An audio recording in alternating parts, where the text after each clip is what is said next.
Assalamualaikum warahmatullahi wabarakatuh. Salam hormat, salam hangat untuk kalian semua. Kali ini kita akan membicarakan suatu topik dengan judul energi.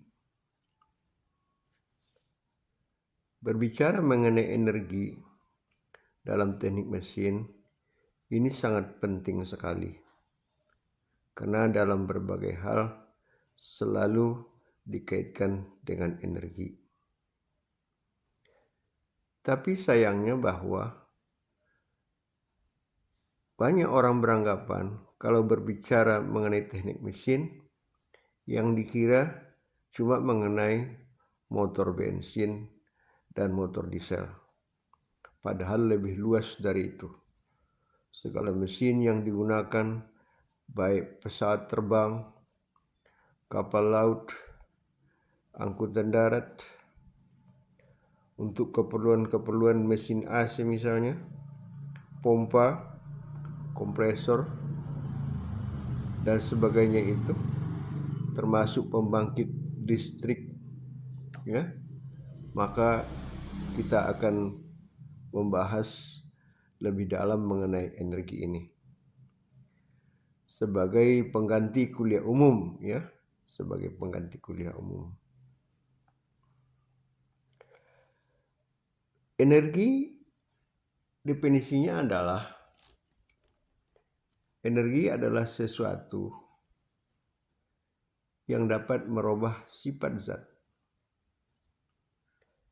Jadi setiap yang dapat merubah sifat zat itu namanya energi. Misalnya air bisa berubah sifatnya, misalnya air menjadi uap, atau misalnya air temperatur rendah dipanaskan menjadi temperatur tinggi. Berarti terjadi perubahan sifat, dan itu karena ada energi, yaitu energi panas diberikan kepada air. Jadi pertama saya akan menyampaikan bahwa energi itu bermacam-macam. Yang pertama adalah yang paling sering dibicarakan dan paling juga banyak digunakan adalah energi panas atau heat. Energi panas ini sumber energinya adalah, yang paling utama adalah matahari.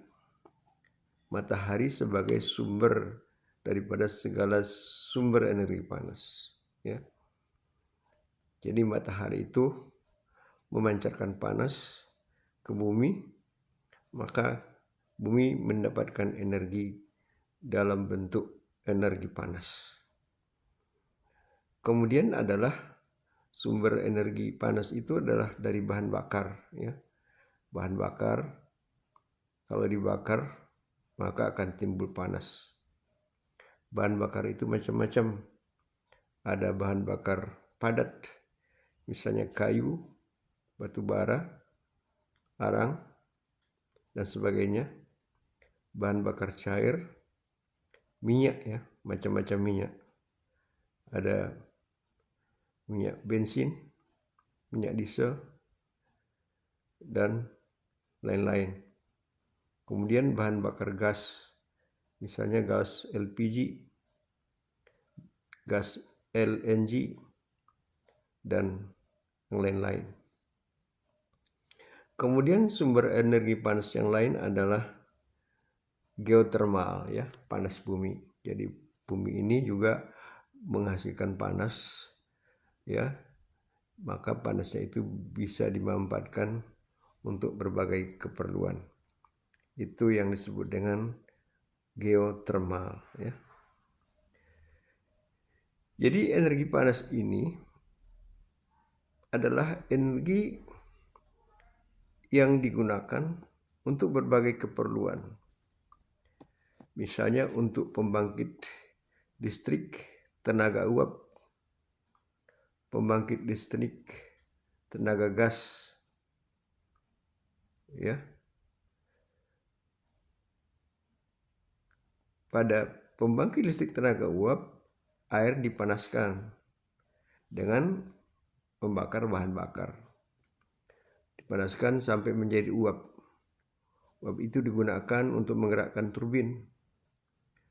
Turbin akan menghasilkan energi mekanis, dan energi mekanis ini digunakan untuk menggerakkan generator listrik.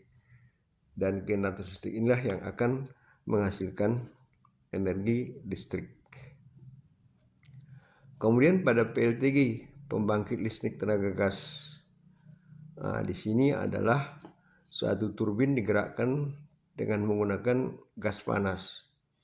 Jadi udara dikompres ke dalam suatu ruang bakar, dan di dalam ruang bakar itu dibakar bahan bakar.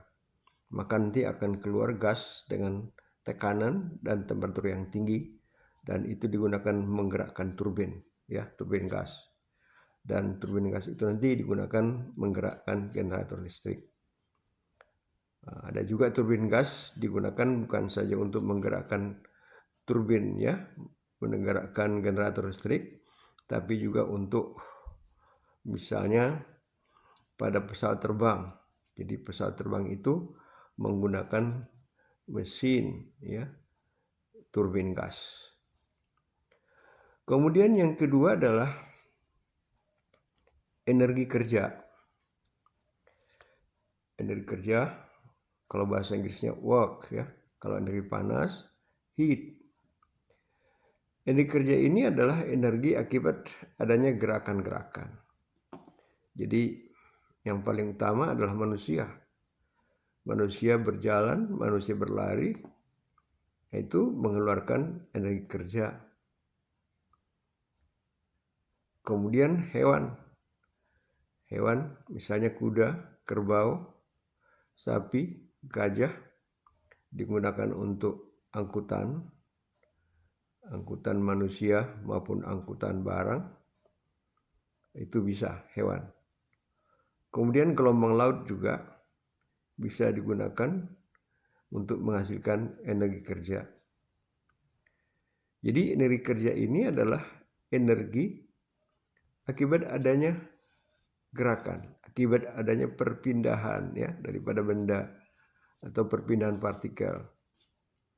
Kalau energi panas itu kan tidak kelihatan. Kita tahu bahwa ada energi panas karena ada perbedaan temperatur. Jadi panas itu mengalir dari temperatur tinggi ke temperatur rendah. Jadi energinya sendiri kita tidak kelihatan. Kalau energi kerja, gerakannya yang kelihatan, ya, gerakannya kelihatan. Maka kita katakan energi kerja. Dalam bahasa termodinamikanya, besarnya energi kerja itu adalah sama dengan gaya kali jarak. W sama F kali X. Gaya kali jarak itu adalah energi kerja yang dihasilkan atau yang dikeluarkan. Kemudian yang ketiga adalah energi potensial. Energi potensial ini adalah energi yang kita dapat dari air terjun, ya, waterfall. Jadi air terjun, air jatuh mempunyai energi potensial.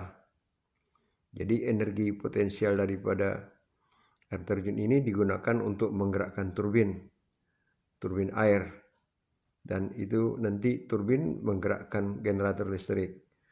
Itu yang kita sebut dengan PLTG, pembangkit listrik PLTA, ya, PLTA, pembangkit listrik tenaga air.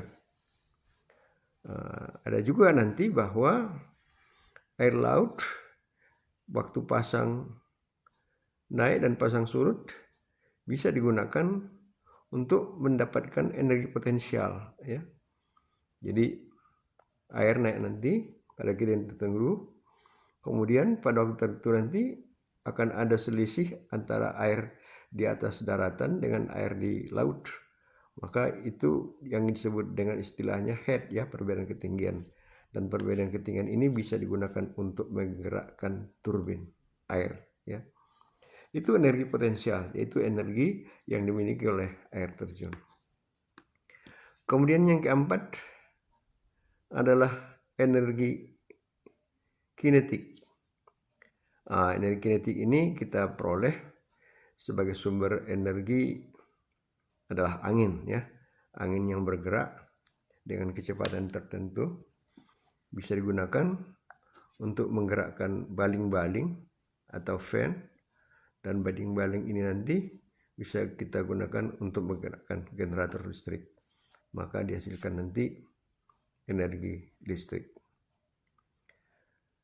Jadi energi kinetik ini adalah energi yang dihasilkan oleh benda atau suatu zat yang bergerak dengan kecepatan tinggi, ya, yang bergerak dengan kecepatan tinggi seperti angin, ya. Itu yang keempat. Yang kelima adalah energi listrik. Jadi energi listrik ini sendiri adalah energi yang mengalir di dalam suatu penghantar atau konduktor, ya, mengalir dia dari satu titik ke titik yang lain.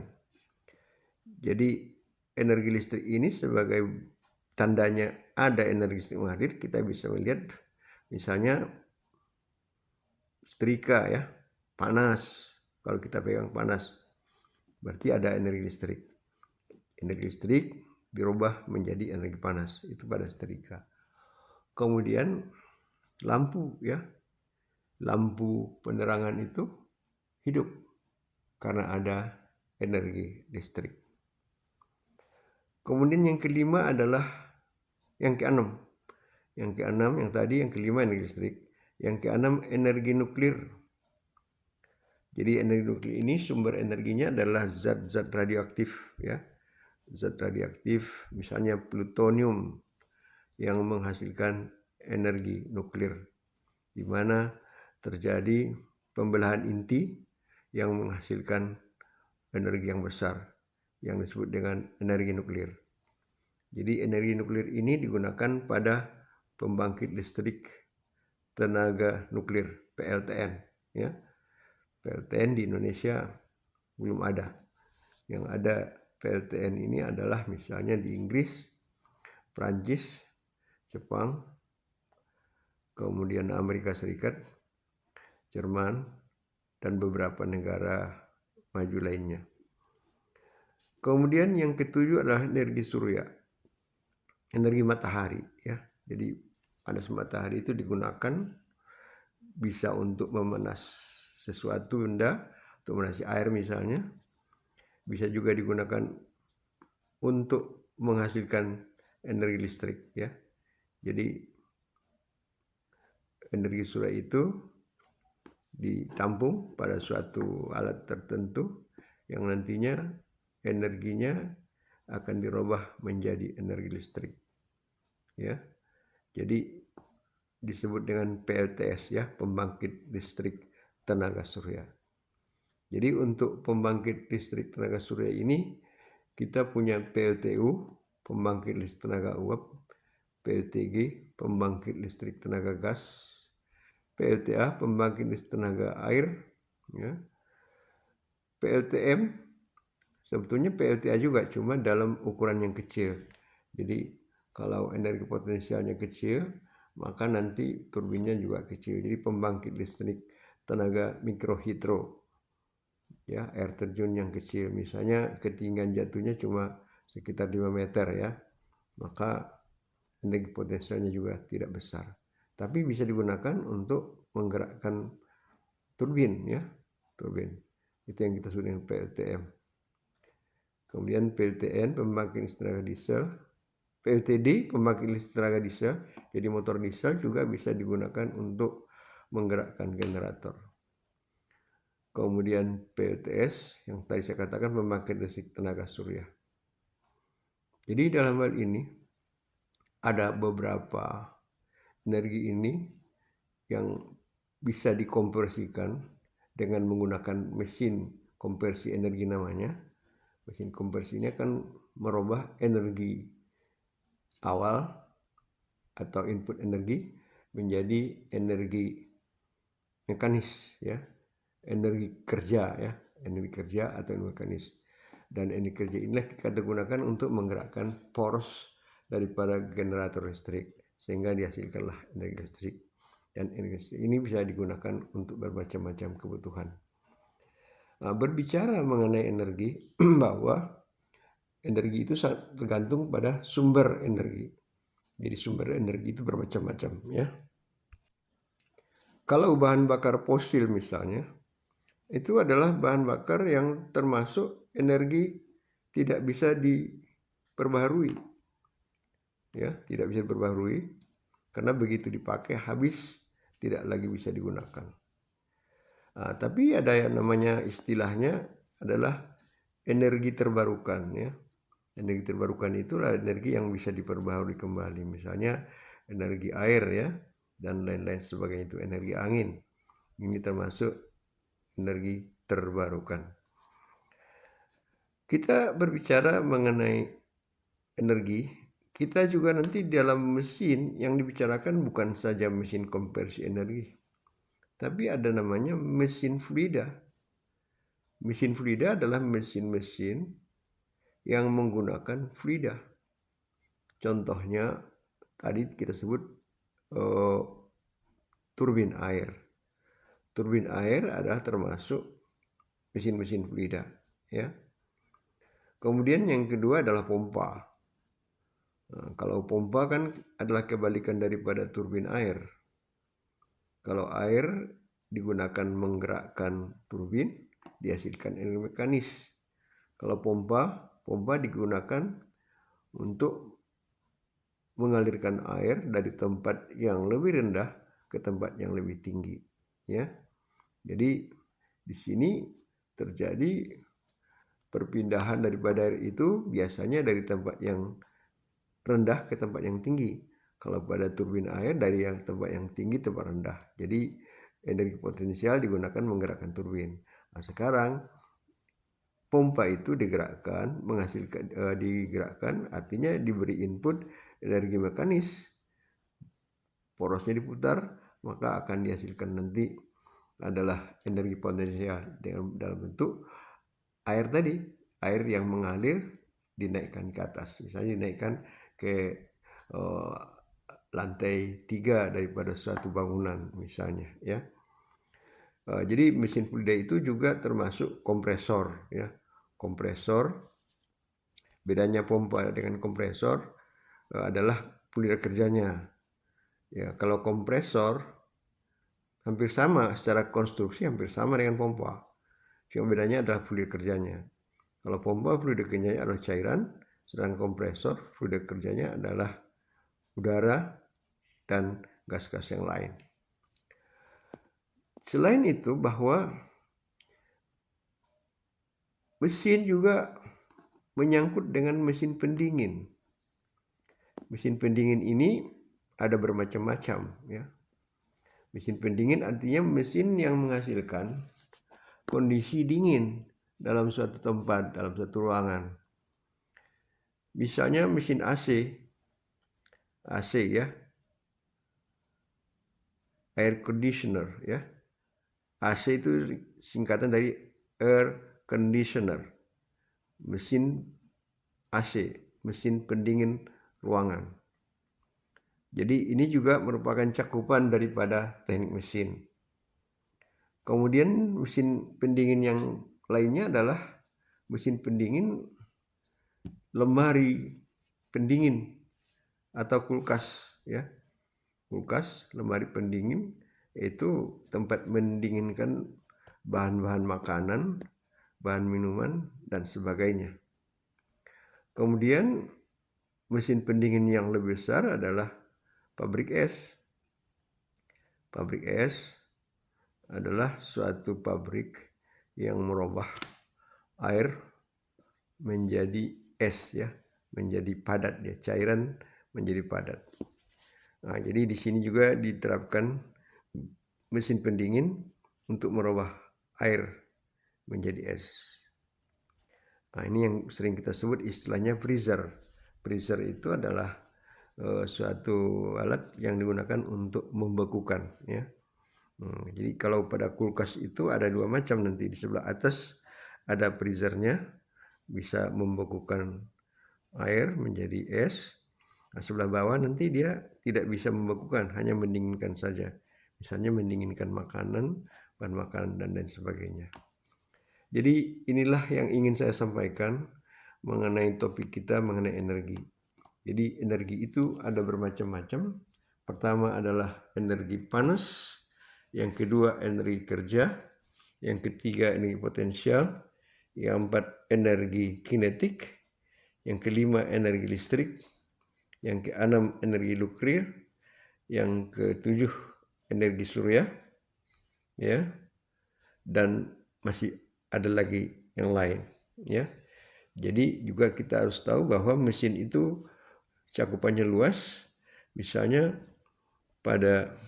bukan saja pada mobil atau pada sepeda motor ya. Kalau pada sepeda motor atau itu biasanya adalah mesin bensin ya. Mesin bensin karena bahan bakarnya bahan bakar bensin. Bensin itu maksudnya sebenarnya dulu namanya istilahnya bensin, sekarang ada Pertalite dan Pertamax. Kemudian mesin diesel. Mesin diesel mesinnya mesin yang menggunakan bahan bakar solar atau bahan bakar diesel. Kadang kan disebut bahan bakar diesel, yaitu bahan bakar solar itu sendiri. Itu adalah mesin penggerak angkutan ya, kendaraan motor ya, atau sepeda motor dan mobil ya. Nah, tentu untuk kereta api juga nanti ada kereta api yang digerakkan dengan diesel dan ada juga yang digerakkan dengan tenaga listrik ya. Yang kereta api cepat biasanya pakai tenaga listrik. Kalau diesel biasanya tidak terlalu cepat ya. Kemudian untuk menggerakkan kapal ya, kapal laut ya. Kapal yang besar itu digerakkan dengan mesin diesel yang tenaganya juga besar. Kemudian untuk angkutan udara biasanya digunakan turbin ya. Turbin yang digunakan adalah turbin gas ya. Jadi turbin gas itu bisa menggerakkan generator listrik, itu ditempatkan di darat dan biasanya itu besar ukurannya, berat ya. Maka untuk mesin turbin gas untuk pesawat terbang itu dibuat kecil ya, kecil tapi tenaganya besar. Jadi nanti ukurannya kecil tapi tenaganya besar ya, tenaganya besar. Jadi energi yang dihasilkan lebih besar sehingga bisa menggerakkan pesawat terbang yang juga besar sekali ya. Itulah dia kira-kira yang ingin saya sampaikan pada bahan kuliah umum mengenai energi. Sampai sekian. Kalau ada kekurangan, mohon maaf. Billahi taufik wal hidayah. Wassalamualaikum warahmatullahi wabarakatuh.